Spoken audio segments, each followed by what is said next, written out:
Today's episode is sponsored by Cheez-It Snapped. Cheez-It Snapped are thin, crispy, cheesy delicacies to take your lunch to the next level that will make you question all your previous chip purchases. Jess and I have found that Cheez-It Snapped cheddar, sour cream, and onion are the perfect pairing with our favorite sandwich. If you want to see how we level up our lunch on set, find out on the Cheez-It YouTube channel. The link is in the video description.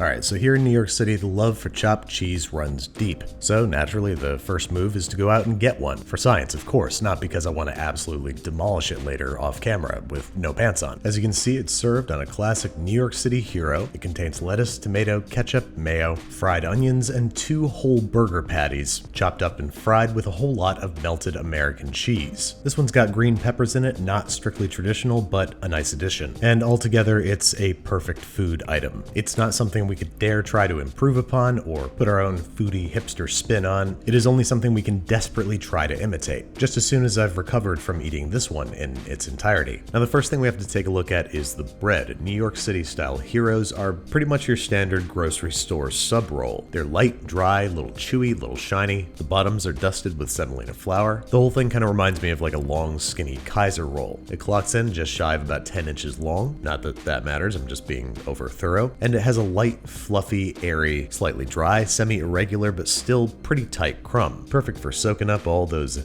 delicious beefy juices. So like I said, your standard supermarket sub roll is going to do you just fine, but if you want to try and nail the real thing as closely as possible, we got to try to make ourselves a New York City style hero. To try to get the right color, consistency, and flavor, I started by making 3 different batches of bread. One enriched with just milk, one with milk and oil, and one with milk and egg. And the results were all sort of lacking in their own special ways. Just milk was too dry, milk and oil had the right texture but not the right flavor or color, and the egg had the wrong texture, so the answer was obvious. First I had to leave the cameras rolling so I could catch Jess dancing without her knowledge, and then make a loaf using milk, oil, and egg, which would hopefully give me the best of all worlds. And as you can see from the crumb and crust, we got pretty damn close. Is it necessary to make your own bread for this sandwich? No, absolutely not. Go to the store and buy some for $1 a dozen. But if you find yourself at the same intersection of bored and crazy that I so often do, here's how you can make your very own New York City style hero. In the bowl of a stand mixer, we are combining 540 grams of bread flour, 12 grams of kosher salt, 7 grams of instant dry yeast, and this is totally optional, but if you happen to have diastatic malt powder kicking around the house, you can add 8 grams for improved texture and flavor. Tiny whisk until homogeneous, and then we're adding 120 grams of whole milk and 145 grams of water, both heated to about 110 degrees Fahrenheit, plus 1 whole beaten egg, about 60 grams, and 50 grams of vegetable or canola oil. Affix dough hooks, drop it down, and let it knead on, plug it in first, then let it knead on medium-low speed for anywhere from 8 to 12 minutes. We want really robust gluten development so that our bread has a nice chew to it. We don't want it to be too soft or cakey. Make sure that it passes the window pane test with flying colors, and you should end up with a soft, bouncy, not very sticky dough, which we're going to stretch into a smooth, taut ball and drop into a lightly greased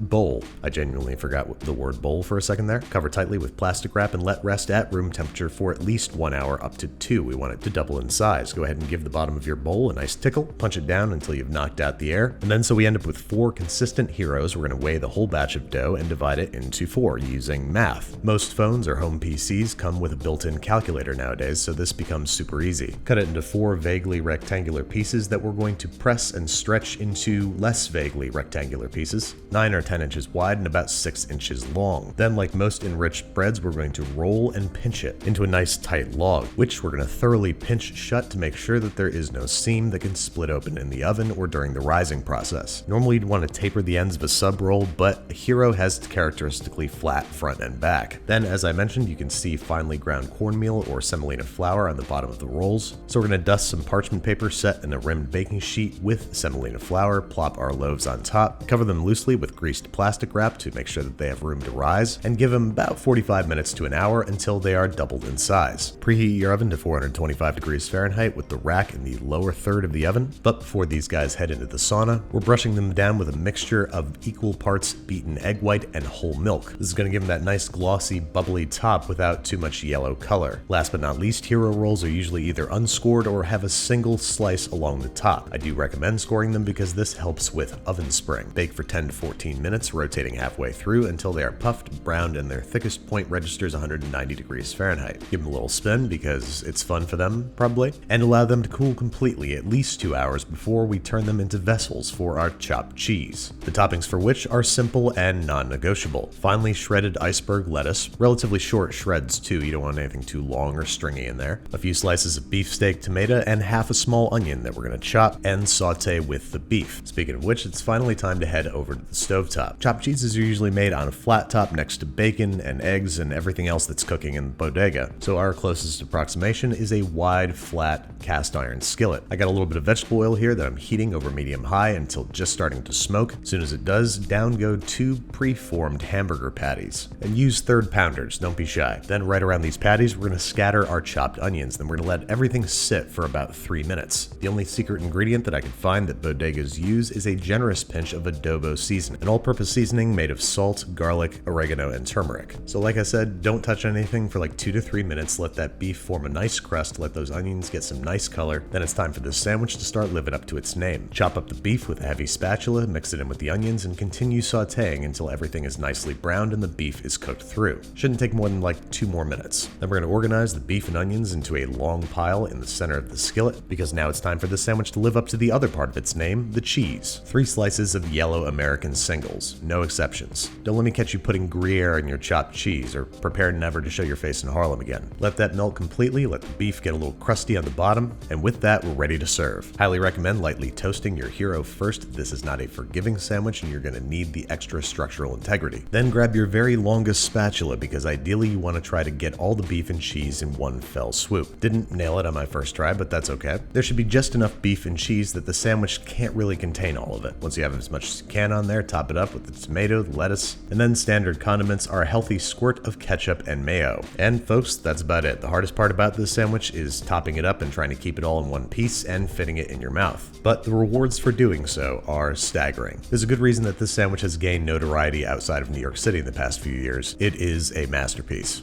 Oh, like I said, it's going to be pretty hard to fit it all in there, but do your best, get a close-up for the camera, and then shove it into your face. And get ready to experience the love child of a cheeseburger, a cheese steak, and like a sloppy joe. This one barely lasted 5 minutes. I made another one for Jess when she got home, and I've made 2 more since filming this episode, so it was nice knowing you guys. Thank you again to Cheez-It Snapped for sponsoring today's episode. With multiple Cheez-It Snapped flavors like barbecue, cheddar sour cream and onion, jalapeno jack, and double cheese, the pairing possibilities are endless. If you want to see how these thin, crispy, cheesy crisps take Jess and my lunch to the next level, head over to the Cheez-It YouTube channel and watch our episode of What's for Lunch. The link is in the video description.